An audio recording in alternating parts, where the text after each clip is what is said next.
Everybody, it's Radio Ranch, and I have Junior Thunder Riders from Mr. Foster's class, and we're going to find out who they are right now. So, sitting right next to me on my right is Cowgirl Blackbird. And Cowgirl Blackbird, what's your horse's name? Lilac. Lilac. And what do you do here on the ranch when you're not reporting the news? Well, I take care of the horses. And what do you do taking care of them? Well, I feed them, and I wash them, and I clean up their stalls and stuff like that. Excellent. And sitting next to you is Cowboy Earthquake. Cowboy Earthquake, what do you do here on the ranch? I sing a song with my guitar. And you sing your songs on the guitar, riding around on who? Huh? Who do you ride around on? What's your horse's name? Wisp. And his horse's name is Wisp. And that brings us to our first story of the day with Cowboy Earthquake. We start Spanish class by greeting our teacher and telling her how we are feeling. We have been learning our numbers, colors, shapes, days of the week, and months of the year all in Spanish. We're also learning how to pronounce words correctly. Our teacher taught us a couple of songs in Spanish.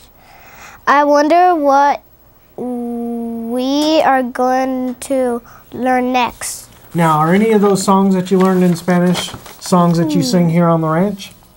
I don't know. While riding around on your horse? Yeah. All right. And do you know any of the names of the songs? It's one of them. What's one of them called? One of them are Riding on the Horse. That's the name of the song? Yeah. All right. And up next with our next story with Enrichment Science is Cowgirl Blackbird. Science. Owl pellets are things that go out of owl's mouth.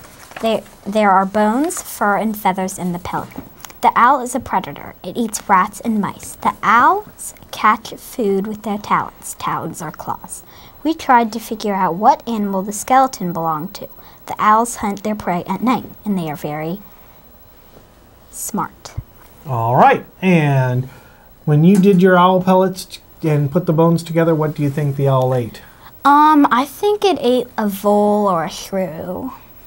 A vole or a shrew? What kind of animal is that? They're kind of like mice, but they are a little different. Okay. And that brings us to our next story with Cowboy Earthquake. Our class has been learning how to solve story problems, double-digit addition, and odd and even numbers. We learned different strategies to help us add. The Ben strategy, Mr. Foster, and Mrs. Green. I think Ben's strategy is the coolest. We took a hard test to show what we have learned in second grade, estimation, rounding, and measurement. We also, on a big test we took. Every Friday we take a mad minute addition and subtraction test. We have 3 minutes to solve 75 problems. If we earn 100%, we move on to the next test. Every night we practice our math facts at home to help prepare for the weekly test. Now, is the Ben strategy something in your textbooks? Yeah. Yeah, kind of. It is? Yeah. No, It's not. Who's Ben? Ben is in our class. He uses this strategy when he does math, so Mr. Foster started calling it the Ben strategy. Got it. Okay. And the Ben strategy is in the book, but it's not called the Ben strategy. I think I got it. And at night, when you said you practice math facts at home, Cowboy Earthquake, what do you do to practice? Well, I just use the cards for counting and solving things like 12 plus 24 equals 36. All right. And Cowgirl Blackbird, what do you do at home to practice your math facts? Well, my mom, she usually writes down some math facts on a piece of paper, and she times me to finish them. Sometimes they're hard, sometimes they're easy. And then there's like, they're mixed up, subtraction and addition. And then if I get a 100% on my test at home, she gives me like, I don't know, something. Toothpaste? Like a, no. She gives me like a Hershey Kiss or something. All right. And do you find that you do better on your Mad Minutes when you practice or when you don't practice? Well, I practice at home, so it makes it easier at school, so I think it's easier at school. All right. Great. And Cowgirl Blackbird, that brings us to our next story with you and PE. The things we do at PE. We do crab walk, stations, and sometimes we even go outside. We play soccer outside. Sometimes we do warm-ups at the beginning of class. The warm-up games we play are like crab magic, freeze dance, or follow the leader. Now, does crab magic have anything to do with crab walking? Yes, it does. Well, everybody's a tagger, and we start by running around, and if somebody tags you, it can be anybody because there's no taggers, or everybody's a tagger. You get down like a crab. And another crab, you come up and high-five them and say crab magic, and you're back up and you're a tagger. Great. All right. And that brings us to our break. Shake up a fiddle, play a real jig and jive.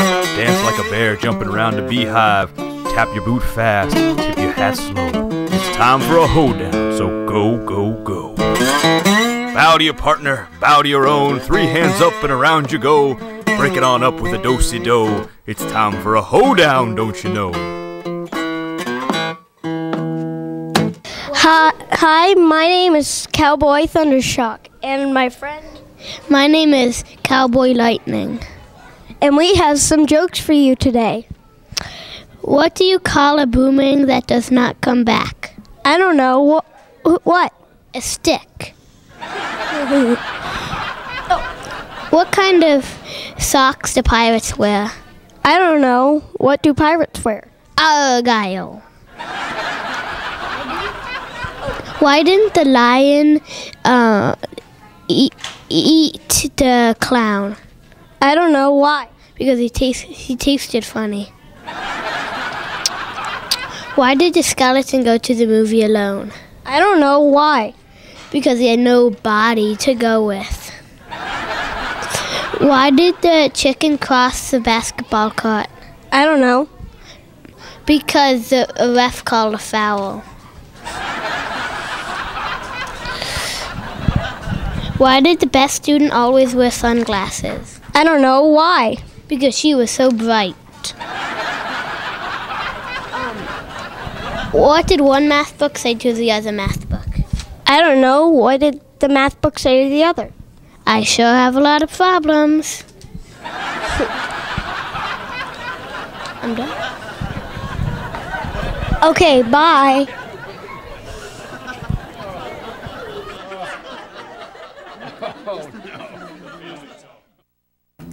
All right, and we are back, and we are going to head right on over to Cowboy Earthquake with our next story on Writing Workshop. We have been doing a lot of handwriting during writing workshop. We learned about uppercase and lowercase letters correctly, writing full sentences, punctuation marks, and Mr. Foster lets us free write sometimes. You mean he doesn't charge you? No. No, he lets us just write whatever he wants. Sometimes he gives us topics. But I thought you had to pay him whenever you wanted to write. And then sometimes he lets you write for free. yeah, and sometimes we get to stand up on our chairs and share what we do. Oh, great. That sounds good. All right, and Cowgirl Blackbird, you have our next story. Reading Workshop. In Reading Workshop, we are learning about Martin Luther King Jr. We learned that there was a woman named Rosa Parks. She got arrested because she refused to give her seat up to a white person. When the black people heard about Rosa Parks, they boycotted riding school buses, public buses. Many people had to walk to work, and some people had to walk 14 miles. People were tired, but they kept walking to work and never quit. We completed a KWL chart to organize our learning. We also have been learning about drawing conclusions when reading. And if I were to ask you to draw a conclusion, what color pen or crayon would you use? That's not how you do it. Drawing a conclusion is you basically tell what you've learned, and we sometimes predict what we think will happen in the story. So it doesn't have anything to do with drawing a picture? No, we draw it in our head. Okay. All right. Well, let's move right on over to Cowboy Earthquake with our story on social studies. In social studies, we have been learning about American Indians. We learned about 3 tribes, the Powhatan, Sioux, and Pueblo Indians. Each tribe lived in a different region in the country, eastern woodlands, southwest, and plains. We learned all about how they lived, food, shelter, and the jobs the men and the women had. The children had to help too. They learned from a very young age how to work. The Indians were the first people living on our continent and in our country, the United States. All right, so if real quick, off the top of your head, which kind would have lived closest to around where we are? The Powhatan. They lived in the eastern woodlands around the east coast of North America. All right, which ones would live closest to the Grand Canyon?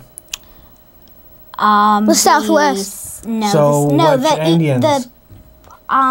We didn't learn about the tribe up there, but the closest would be the plains, but that's usually in the middle of the country near Nebraska. All right, so where did the Pueblo live? The Pueblo lived in the southwest, down at the south of the country. All right, that's enough of my questions. Let's head on over to our chat room and find out if we have any questions that can't stump our Junior Thunder Riders, or maybe they can.